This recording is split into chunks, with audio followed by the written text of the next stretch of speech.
नमस्कार, मैं पृथ्वी शर्मा और आप देख रहे हैं CTV7 न्यूज़ की खबरें। शुरू करते हैं प्रादेशिक खबरों से। जीएसटी की क्षतिपूर्ति केंद्र सरकार आने वाले जून माह से बंद करने वाली है।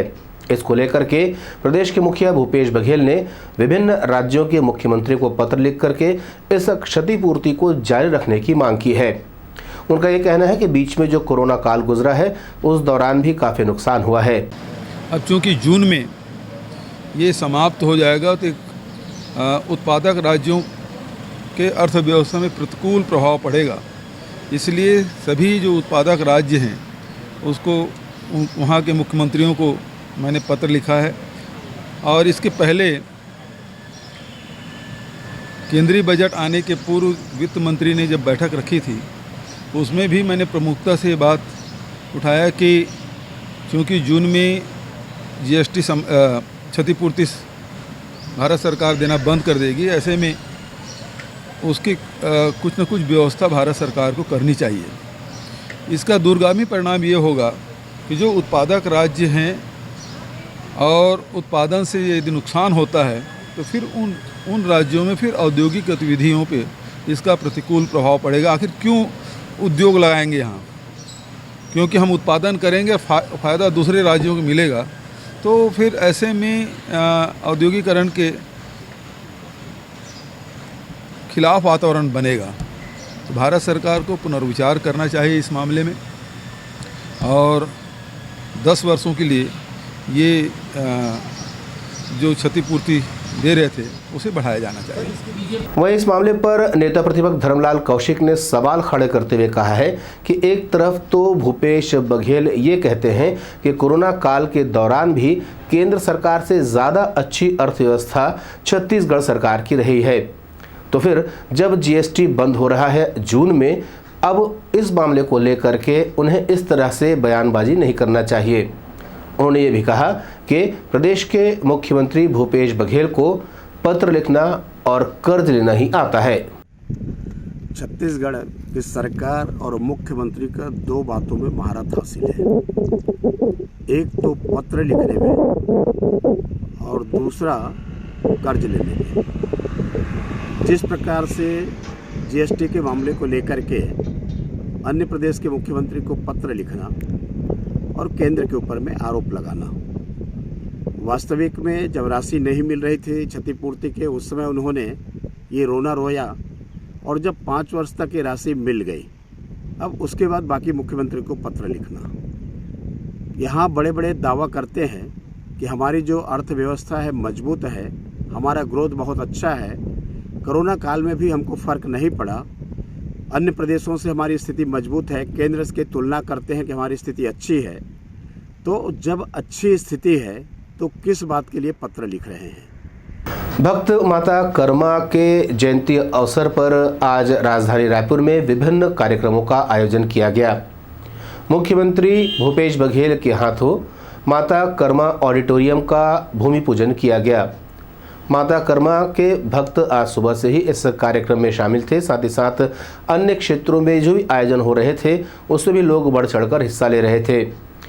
इस अवसर पर मुख्यमंत्री भूपेश बघेल के हाथों रुद्राक्ष का पौधा भी रोपित किया गया।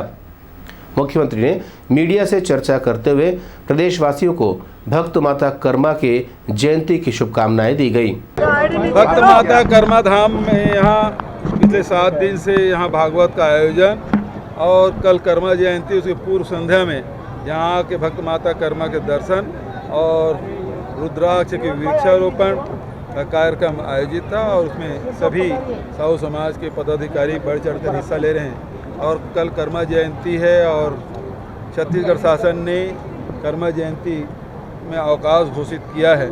तो ये भक्त माता कर्मा के प्रति जो हमारी जो श्रद्धा है, विश्वास है, लोग लगातार इस भीषण गर्मी में भी हमारे माताएं बहनें कलश यात्रा निकालती हैं, भोग बनाती हैं और धार्मिक आयोजन भी होता है और प्रसाद का वितरण भी होता है। तो इस प्रकार से जो संगठन को मजबूती देने का काम भक्त माता कर्मा ने किया है। तो आज उसी के स्मरण में उसके पूर्व संध्या पे, कर्मा जयंती पूर्व संध्या में आज यहाँ कर्मा मंदिर में कर्मा धाम में आने का अवसर मिला। मैं सबको कर्मा जयंती की बहुत सारी बधाई। अपनी विभिन्न मांगों को लेकर के छत्तीसगढ़ ट्रेड यूनियन सहित बैंक एम्प्लॉयज संघ ने 2 दिवसीय हड़ताल का आयोजन किया हुआ है। इस 2 दिवसीय हड़ताल में लगभग 14 संगठन शामिल हैं। धरना स्थल पर धरना प्रदर्शन करते हुए उन्होंने सरकार के खिलाफ जमकर नारेबाजी की है। उन्होंने ऐसी कई मांगे रखी हैं जिसको लेकर के सरकार से लंबे समय से चर्चा की जा रही है, लेकिन अब तक इनकी सुनवाई नहीं हुई है। बाद में मीडिया से चर्चा करते हुए ट्रेड यूनियन की ओर से कहा गया कि इस 2 दिवसीय सांकेतिक प्रदर्शन के बाद वे आगे की रणनीति भी तय करेंगे और सरकार की जो जन विरोधी नीतियां हैं उसके खिलाफ वो जमकर आंदोलन करते रहेंगे। कल नियमितीकरण किया जाए। एनपीए की बात है, गवर्नमेंट आप देखिए बड़े घरानों का एनपीए दबाने की कोशिश कर रही है, उनको बचाने का कोशिश कर रही है। हमारी मांग है कि जो जानबूझ के एनपीए कर रहे हैं उनको तत्काल जेल भेजो। इस तरह सारी मांगों के लेके हम आज हड़ताल पे, आज और कल हड़ताल पे हैं। शिरीष नलगुणवार, महासचिव, छत्तीसगढ़ बैंक एम्प्लॉइज एसोसिएशन। इधर वन कर्मियों का प्रदर्शन भी लगातार जारी है। हम आपको बता दें 21 मार्च से ये वन कर्मचारी संघ की ओर से धरना प्रदर्शन दिया जा रहा है और इनकी 12 सूत्रीय मांगे हैं जिनको लेकर के सरकार से कई दौर चर्चा के हो चुके हैं और इनकी कई मांगे पूरी हो गई हैं। जैसे कि वर्दी की इनकी मांग रखी गई थी, जैसे सरकार ने स्वीकार कर लिया है, लेकिन अभी इनका ये कहना है कि जब तक इनकी सारी मांगे नहीं पूरी हो जाती हैं ये अपना धरना प्रदर्शन यूं ही जारी रखेंगे। अपने अनिश्चितकालीन धरना प्रदर्शन के दौरान ये समान वेतन की मांग कर रहे हैं। उन्होंने दूसरे राज्यों का हवाला देते हुए बीमा जैसी राशि का भी उल्लेख किया है।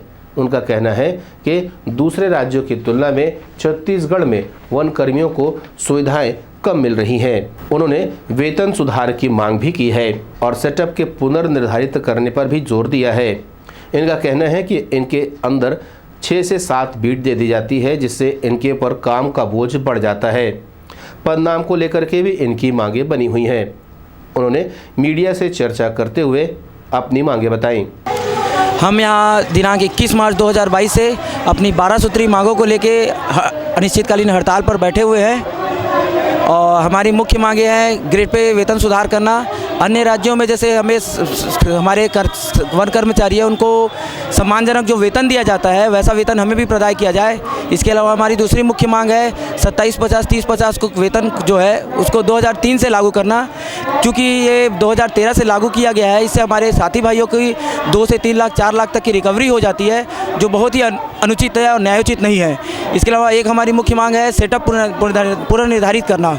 जिस वर्ष आज छत्तीसगढ़ राज्य को बने 22 साल हो चुके हैं, हमारा सेटअप 2003 के बाद आज तक पुनरीक्षित नहीं किया गया है, जिससे हमारे साथी भाइयों को बहुत तकलीफ होती है। एक साथी 8-8, 10-10 बीट के चार्ज में है और बहुत ज़्यादा काम के बर्डन में भारतीय जनता युवा मोर्चा के कार्य समिति की बैठक राजधानी रायपुर में आयोजित की गई। कुशाभाऊ ठाकरे भवन में आयोजित इस बैठक में भारतीय जनता युवा मोर्चा के मंडल से लेकर के जिला और प्रदेश स्तरीय अधिकारी शामिल हुए हैं। हम आपको बता दें कि जो पदाधिकारी यहाँ शामिल हुए हैं उन्होंने आने वाले दिनों में होने वाले आंदोलन को लेकर के विस्तार से चर्चा की है।